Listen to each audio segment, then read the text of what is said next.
Here to talk about that transition between the Big 12 and the Big 10 is KTV News Watch Sports Director Andy Kendeigh. Andy, thank you so much for taking the time to discuss this. Always a pleasure to talk sports. 15-year anniversary. Like, in some ways, it seems like just yesterday, but in other ways, it seems like a while ago because it's been an incredible transformation. And I think at first, the Husker fans had a tough time, kind of figuring out their place in the Big Ten. I think it's better, even though I think some fans still long for the Big 12. Yeah. I think this move was a no-brainer. Well, you said it feels like just yesterday. I mean, so then just yesterday you started here at KETV because you came in right when this was happening. What do you remember about it? Well, I remember my first year covering the Huskers was the Huskers' last year in the Big 12. So I got to see the animosity from the conference and really the way that they were treated by other conference members. I mean, they were deserting the conference, walking out, even though there was a handful of teams doing their own thing anyways, But I also got to see how the Big Ten welcomed Nebraska. From the conference alone, I mean, if you look back and look at the conferences, what the schedule they got that first year, if people remember, they opened at Wisconsin with Russell Wilson.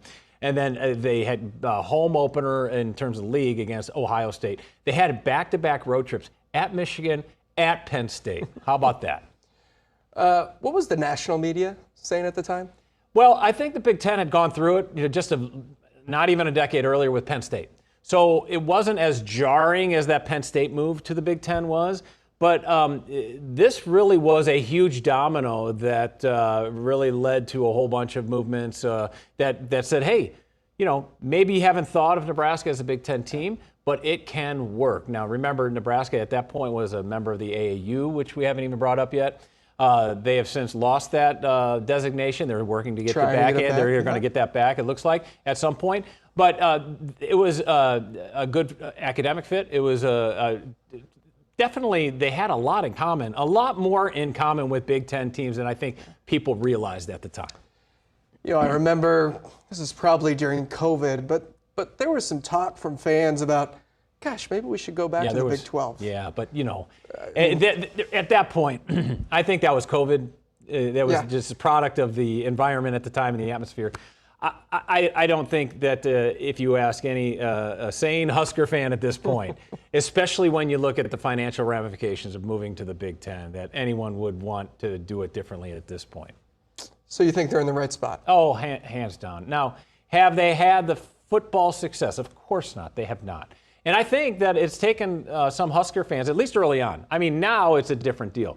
But early on, I do think it surprised some Husker fans how difficult the Big Ten was. And not just, the playing the Penn States, the Michigans of the world, the Ohio States, but it was also it was jarring when, Nebraska would struggle with Northwestern or struggle with Purdue and lose games to teams that traditionally were easy dubs. You know what I mean? Right. And I just think that the Big Ten was a solid conference. And remember, the Big Ten played a different style of football, right? It was more pro sets. It wasn't like this spread them out, which Nebraska was built for. Those Big 12 offenses, they were scoring in the 40s and the 50s, and Bo Pelini had a defense to try to combat that. It's a totally different game. Well, a bit of a different game in the Big Ten with all the pro style offenses, and it took them a little while to adjust and get the personnel there. But they still went 9-4, remember, in that first year, and they played in a 9-win season. Yeah, and they played in a Capital One Bowl, lost to South Carolina. But that first year, and remember that first year too, I was going through. It's remarkable to think about that first year. That first year, they had that brutal, hard schedule, of course, and then playing Iowa at the end of the year. But right before then, that was that trip to Penn State when they had their turmoil and their coaching Sandusky. change. That was the Joe Paterno getting fired and Nebraska going out there and was the first opponent. And remember, they were matched up together, legends, leaders, as the rivalry game, if you remember that. And they would meet every year at that point. And so it's been an interesting transition. Yeah, there were some rocky moments, especially in football, but I think all in all, it's been a positive move for the Huskers. We only have about 30 seconds left, but given the state of college athletics right now, are they in the right spot? Absolutely, 100%. They're set up financially for the future. And this is one of the preeminent, the dominant conferences in America. It's the Big Ten, it's the SEC. I don't care what sport you're talking about. This is where you're supposed to be, and they are in the right place. 3 straight national titles in football. Yeah, we'll see if there's a 4th. Thanks, Andy, for joining us today. Remember, if you missed any part of this show or you want to watch it again, it's available on the very local app. All KATV News Watch 7 reports are there on demand, and they're always free. Download that app for Roku, Amazon Fire, or anywhere you get your news apps. After 6 other members have joined, Nebraska feels like a veteran inside a new Big Ten. No matter the conference, through all kinds of weather, fans will still cheer for dear old Nebraska U. I'm Bill Shammer. Thanks for watching. We'll see you back here next Sunday morning for KATV News Watch 7's Chronicle.